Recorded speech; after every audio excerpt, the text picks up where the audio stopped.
Welcome to the podcast of where we talk about cryptids. Today's is Bigfoot. I'm having you on because you're a Bigfoot advocate and you like Bigfoot, so I'm hoping that we can talk more on why Bigfoot exists. The problem with Bigfoot, though, everyone sees him as a joke.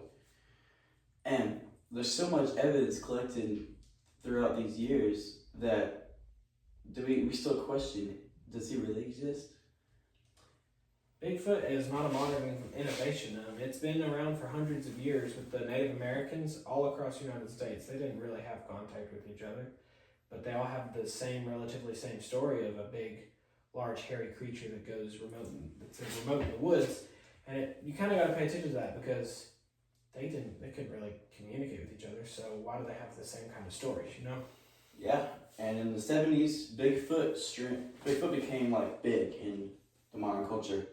It went all over children's shows, documentaries, and all over media. In Buzz in 2024, it explains that Bigfoot is a widely recognized figure all throughout our culture now, but it can still be seen as a myth. Yeah, modern researchers even investigate whether Bigfoot can be a hominoid, a surviving ancient primate species that still lives in remote areas. Isn't an example that's supported by Cosby in 2020 that he found. So today, we're going to argue if Bigfoot's existence is real, and if the evidence, even though it isn't perfect, is enough to prove his existence.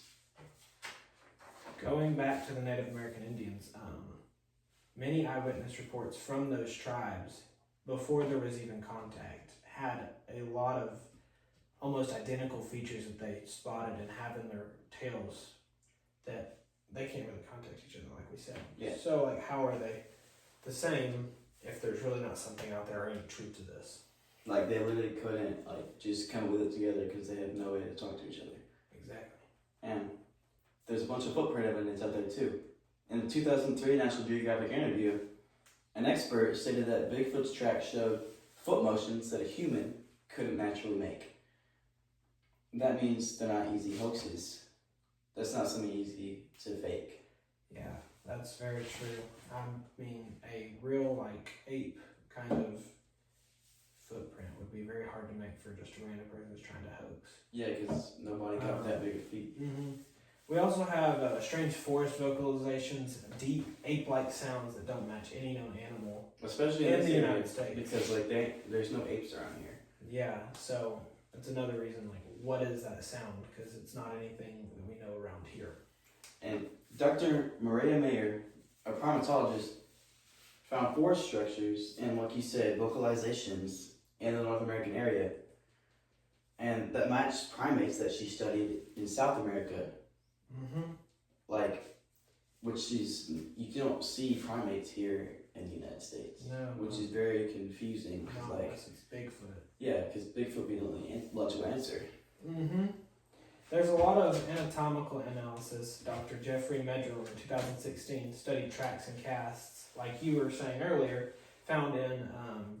he found in those tracks detailed foot anatomy that a typical hoaxer would not be able to even think or comprehend to replicate, which adds to the credibility of some people hoax, but some people don't, and there might actually be something out there.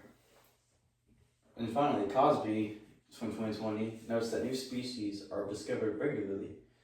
The idea of an unknown hominoid or Bigfoot would not be surviving in this day with how long it's been a thing.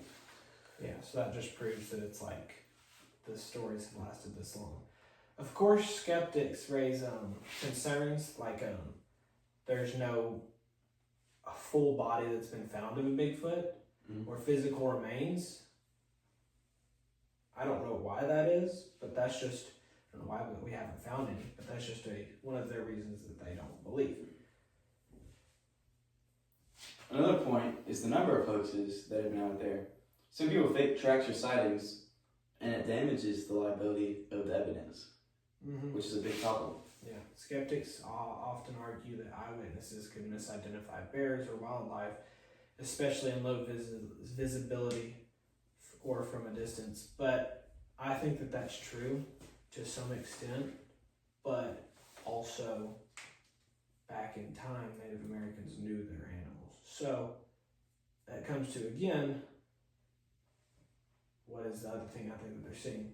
And I bet you some people misidentify it. Yeah. But there's a bunch of people that have close-up stories to where they're very believable. So it just brings up the question, why haven't we got a body? But that's like very hard to do because most apes, like down in South America, you hardly ever find their dead bodies. Yeah. Dr. Miranda Mayer said when she was down there, she was standing in the woods by silverback gorilla for a couple minutes, and she did not know it was there until it stood up and ran off. Yeah. So that's just one thing that proves it. But. And honestly, these skeptics aren't wrong about everything. The lack of a body is a major barrier. It's reasonable that people want proof before accepting this as real, which like I said, is very reasonable.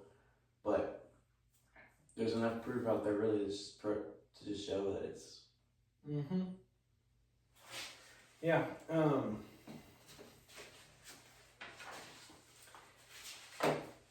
There may not be a body yet, but the evidence we do have makes it reasonable to argue that there's something unknown could be out there. There's so much evidence that just rules out all the fake stuff to the point where it's believable that Bigfoot exists. It's all believable, yes. The only thing that they have that is keeping it a mystery still is the body. Yeah. But other than that, everything else points that there is a possibility that it could be out there. Mm-hmm. So I want to thank you for joining this podcast of Bigfoot, and I want to thank you for your time today. Thank you for your time.